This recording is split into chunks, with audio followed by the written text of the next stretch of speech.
శ్రీ గణేశాయ నమః, శ్రీ గురు దత్తాత్రేయ నమః. ఈ వీడియోలో మనం ఈ రోజున మే మాసంలో మకర రాశి వారు మే మాసంలో మకర రాశి వారికి ఎలా తెలుసుకుందాం. మకర రాశి ఉత్తరాషాఢ 2, 3, 4 పాదాలు, అలాగే శ్రవణం 1, 2, 3, 4 పాదాలు, ధనిష్ట 1, 2 పాదాలు మకర రాశిలోకి వస్తాయమ్మా. ఈ రాశిలో స్త్రీలకి పురుషులకి ఈ మాసం బాగుంది, చాలా బాగుంది, అద్భుతంగా ఉంది. ఎందుకంటే మీరు బయటపడిపోయారండి మకర రాశి వారు, హ్యాపీ. ఇంకా ఎందుకంటే గత 7.5 సంవత్సరాలుగా ఎంతో నరకం పడ్డారు మకర రాశి వారు, ఎంతో నరకం చూశారు, మొత్తం జీవితాన్ని చదివేశారు. ఈ 7.5 సంవత్సరాలు కూడా మొత్తం జీవితాన్ని చదివేశారు. పిల్లలు, పెద్దలు, ఆడవారు, మగవారు అందరూ కూడా ఇంకంతా అయిపోయింది. మీరు ఒడ్డుకు వచ్చేసారు, హ్యాపీ. శుభ్రంగా మీ యొక్క ప్రయత్నాలు ఫలిస్తాయి. వ్యవహార జయం, కార్యజయం, కార్యసిద్ధి, అభిష్ట సిద్ధి, సంకల్ప సిద్ధి, ఏం పర్వాలేదు. మనోధైర్యంగా ఉండండి, మనోనిబ్బరంగా ఉండండి, పనులు ముందుకెళ్తాయి.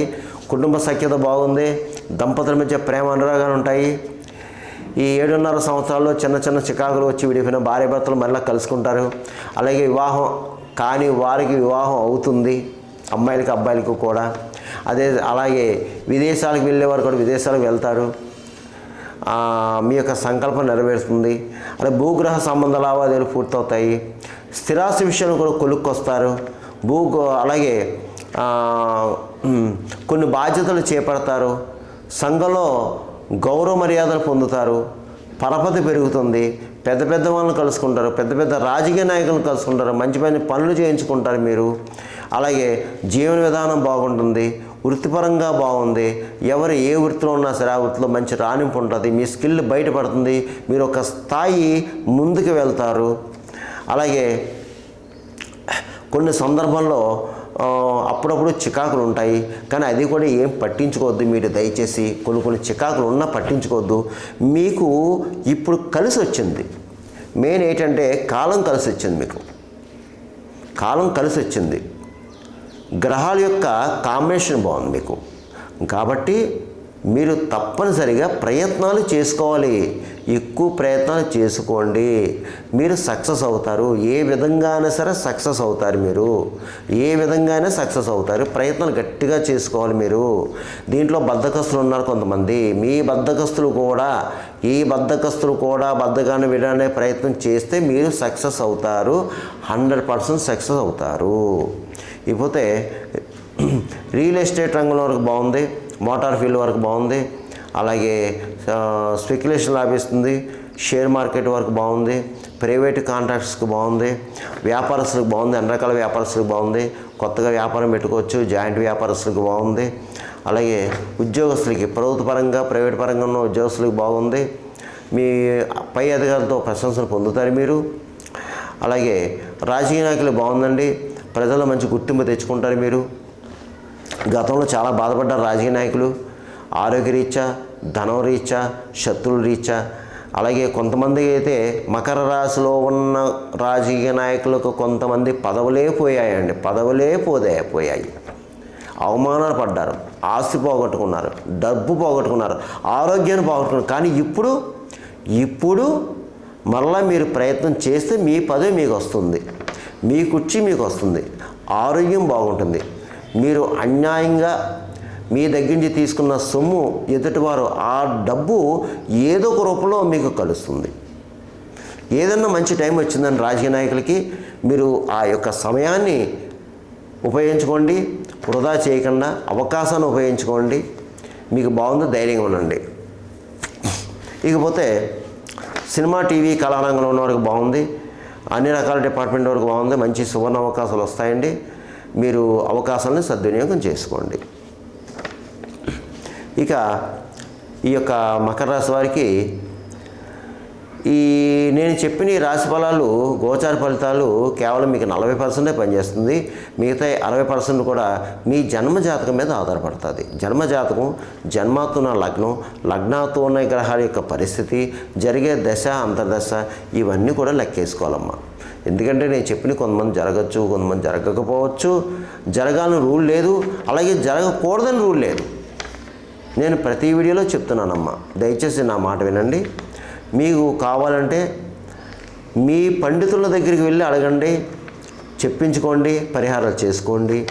లేదా కింద నా నెంబర్ ఉంది, ఆ నెంబర్కి కాల్ చేయండి, అపాయింట్మెంట్ తీసుకోండి, మీకు తగిన సలహా సూచనలు ఇవ్వడం జరుగుతుంది. ఇకపోతే ఈ మకర రాశి వారు నేను చెప్పిన పరిహారాలు చేసుకుంటే ఈ మాసం అంతా బాగుంటుంది. అది ఏమిటి అంటే మీరు ఎక్కువ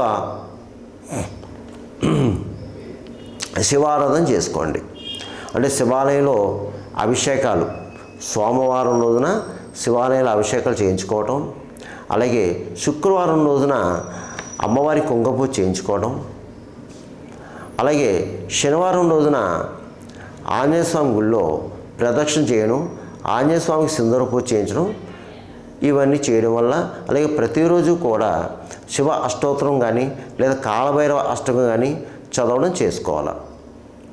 అలాగే హనుమాన్ చాలీసా, హనుమాన్ దండం కూడా చదువుకుంటే మీకు మంచిది. అంటే ఎక్కువ ఇందులో బాధపడేవారు ఎవరన్నా ఉంటే, సకల శత్రు రోగ రుణబాధలు ఉన్నవారు మీ దగ్గర దేవాలయంలో అమ్మవారులు ఉంటారు. అక్కడ ప్రతి అమ్మవారి దేవాలయంలో చండీ హోమం జరుగుతుంది పౌర్ణమి రోజున. ప్రతి పౌర్ణమికి చండీ హోమం జరుగుతుంది. చక్కగా వెళ్ళి హోమంలో పాల్గొని హోమం చేయించుకోండి. దానివల్ల కొన్ని వ్యవహారాలు ముందుకు వెళతాయి. ఇక ప్రతిరోజు కూడా దుర్గాదేవి అష్టోత్తరం, దుర్గాదేవి ఈ యొక్క దుర్గా అష్టకం చదువుకోవడం, దుర్గా సప్తశ్లోకి చదువుకోవడం చేసుకోవాలి. అయితే వినండి, సరిపోతుంది. ఇక మీకు అవకాశం ఉన్నప్పుడు ఇంట్లో కానీ దేవాలయంలో కానీ ఒకరోజు మంచి తిథి నాడు, ఏకాదశి లేదా పౌర్ణమి లేదా శనివారం, ఇలాగ మంచి తిథి నాడు సత్యనారాయణ స్వామి వ్రతం చేయించుకోండి. దేవాలయంలో కానీ లేదా మీ ఇంట్లో కానీ చక్కగా సత్యనారాయణ స్వామి వ్రతం చేయించుకొని నలుగురు భోజనం పెట్టండి. దీనివల్ల మంచి ఫలితాలు పొందుతారు మీరు. ఇక మోగజీవులకు ఆహారం పెట్టండి, గోవుకి గడ్డి పెట్టండి, పావురాలకి జొన్నలు వేయండి, పిచ్చుకలకి చిరుధాన్యం వేయండి, కాకులకి తీపన్నం పెట్టండి, అలాగే కుక్కలకి బిస్కెట్లు బ్రెడ్ పెట్టండి, పెరుగన్నం కూడా పెట్టండి. భిక్షగాలకి ఆహారం పెట్టండి, పెరుగన్నం పెట్టండి, వాళ్ళ కడుపు నింపండి, దాహం తీర్చండి, మంచినీళ్ళు ఇవ్వండి, మజ్జిగ ప్యాకెట్లు ఇవ్వండి. ఇప్పుడు ఎండాకాలం కాబట్టి బాటసార్లకి చక్కగా చలివేంద్రాలు పెట్టించండి, కుండలో నీళ్ళు వేయించండి. ఆ నీళ్లు ప్రతి వాళ్ళు తాగాలి. ఎందుకంటే అన్ని దానంలోకెల్లా అన్నదానం, అలాగే మంచినీటి దానం చాలా మంచిదమ్మా. దాహం తీరిస్తే చాలా మంచిది. ఎందుకంటే మనం ఎన్ని పూజలు, పునస్కారాలు, హోమాలు, జపాలు, తపాలు చేసినా ఈ దానాధర్మాలు చేసుకోవాలి. ఈ దానాధర్మాలు చేసుకుంటే మన పూర్వజన్మ పాప కర్మలు కరుగుతాయి. అది మాత్రం గుర్తుపెట్టుకోండి. ఎందుకంటే మనం ఎంతోమంది ఎన్నో రకాలుగా బాధపడుతున్నాం. లేని వాళ్ళ దగ్గర నుంచి ఉన్న వాళ్ళు అపర కోటీశ్వరాల వరకు బాధపడుతున్నారు. అపర కోటీశ్వరులు బాధపడుతున్నారు. అది గుర్తుపెట్టుకోండి. అందుకని ఈ యొక్క వ్యవహారాలు చేయండి. అలాగే ముఖ్యంగా పితృదేవతలు ఉన్నవారు, పితృదోషం ఉన్నవారు పితృకార్యాలు అవి చేసుకోండి అమ్మా. దయచేసి పితృకార్యాలు నెరవేర్చండి. లేదంటే మీకు పనులు ముందుకు వెళ్ళవు. ఎందుకంటే అది కూడా ఒక భాగం, కర్మలో ఒక భాగం. కర్మ కడుక్కోవడానికి ఒక భాగం. దయచేసి అలా చేసుకోండి. మీకు అంతా మేలు జరుగుతుంది. సర్వేజన సుఖినో భవంతు, శుభవంతు, స్వస్తి.